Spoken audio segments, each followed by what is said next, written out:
con nơi miền bốn con nơi miền thấy hai làn bên trong mà máu mặn màu con nơi miền là hai tay làn bên mà giật bay vô tay còn không lắm tay hốt lăng bên chia một lăng còn nhom con con ô thời gian con thôi nè con có thời gian con đấy và cho room lấy tục phong nào ôn cho room lấy tục phong nào nè đàoไปให้nhom chlongให้việc nhom chlong phật lan này tay quạt bằng lan mau họ sờ mũi nhom mà bộ bằng lao sờ hay lan bốc kia mà man mét nó mình được đấy nhom mặt đằng nào cũng nhom ta nhom mà lấy cọp cái liền này đào ô trong lan bốc thằng pin tô ở đây việc nhom việc quạt bạc cột nhom hay nhom rê việc nhom rê mà bốc là con này bạc vô tới bò sân rồi cục lại bò sân phải ok rồi rương có đó nè vậy ấy đâu nó mình phải há đi ở vô tới lại bò sân rồi rương nó rương bò rồi bò sân bò dài và nhom gọi là man mình sẽ bót đi អនុញ្ញាតតំបន់កាយគ្រប់ជ្រាបសួរដល់ប្រិយមិត្តតែគ្រប់គ្រងតាមដានរាល់ព័ត៌មានតនហេតុការណ៍អង្គភាពសារព័ត៌មានសាករាතමයිយើងខ្ញុំគណៈពេលនេះផងដែរវត្តមានរបស់ខ្ញុំបាត់កាមេរ៉ាកំពុងតែស្ថិតនៅតាមបណ្ដោយផ្លូវ2004អត់ធ្វើការផ្ដិតយកទស្សនវិជ្ជាករណីរថយន្តប្រភេទធនធំមួយគ្រឿងបានបុកអ៊ំស្រីម្នាក់អាវ័យ50ឆ្នាំជាងត្រូវបានស្លាប់បាត់បង់ជីវិតនៅនឹងកន្លែងកើតហេតុភ្លាមៗតតែម្ដងហេតុការណ៍នេះគឺបង្កមានការភ្ញាក់ផ្អើលគណៈវេលាម៉ោង 12:48 នាទីថ្ងៃត្រង់ត្រូវនៅថ្ងៃទី 7 ខែកុម្ភៈឆ្នាំ 2026 ស្ថិតតាមបណ្ដោយផ្លូវ2004ចំនឹងស្តុបវត្តអង្គតែនេះផ្ទាល់តែម្ដងប្រិមិត្តទូទាំងជនភ្លាមៗនោះផងដែរយើងឃើញមានវត្តមានកម្លាំងសមត្ថកិច្ចប៉ុស្តិ៍នគរបាលរដ្ឋបាលសកាត់ចំចៅទី1លោកបានមកដល់ទីតាំងកន្លែងកើតហេតុធ្វើការវាស់វែងបាញ់ថ្នាំគូសវាស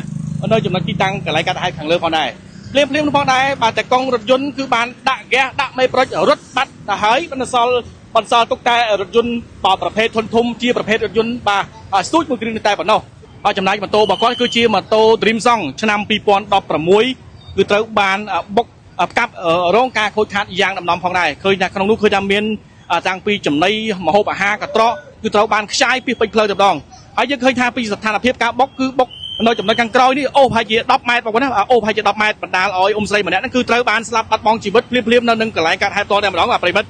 បាទពិតជាអាណោចអធមមែនទែនបាទចូលរួម